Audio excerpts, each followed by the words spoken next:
Welcome to the Drexel University Libraries, Health Sciences Libraries, RefWorks tutorial. You can use RefWorks to easily create a bibliography. There's a bibliography button towards the top middle portion of the page. I'll click on that. And from here, we can choose various output styles. I've currently selected APA 6. It's a very common form used at Drexel University. However, if you click on this drop-down, you'll see that I have a few different favorites listed here, as well as some Drexel University specific items. If you'd like to see more available options, simply click on the Access Output Style Manager. There are a large amount of styles to choose from. You can either search and find a particular type, or scroll through and select. I just want to return back to our previous page, so I'll click that link now. I'm going to leave this as APA 6, and then I'm going to tell RefWorks what I want it to make. It's currently set up to make an HTML file. I want to change that, so I'll click that drop down and I'll choose Word for Windows. Please notice there is a Word for Mac option as well. Now I just need to say what references I want to convert. So I'll click this Choose a Folder drop-down menu and choose our sample folder. Once I've done this, I'll click the Create Bibliography button.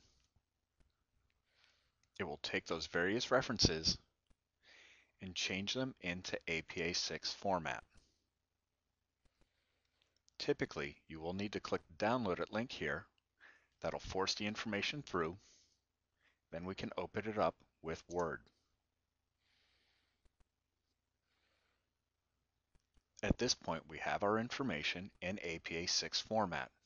However, make sure to check through the information.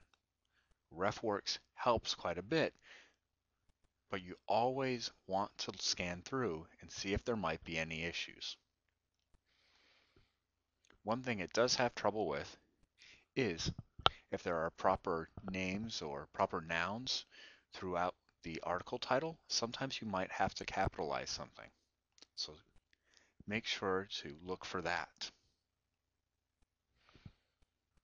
Also, in APA 6, the way volume and issue numbers are handled is a little confusing.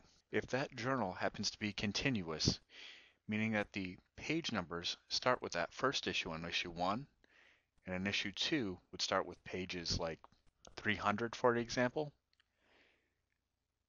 and in issue 3 start with pages 600, you don't need to include a page number. In cases where a journal always starts with page 1 between each issue, according to APA, you would need to list that issue number as we've done here. This can be a bit difficult to determine. But remember, with RefWorks, you can always go back into your folder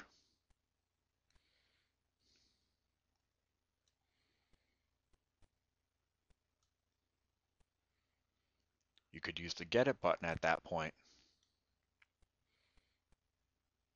And beyond just the article level links, you do have the journal level links here as well. So you could click that. You could quickly go into that particular journal and then determine how page numbers are handled. This concludes this chapter.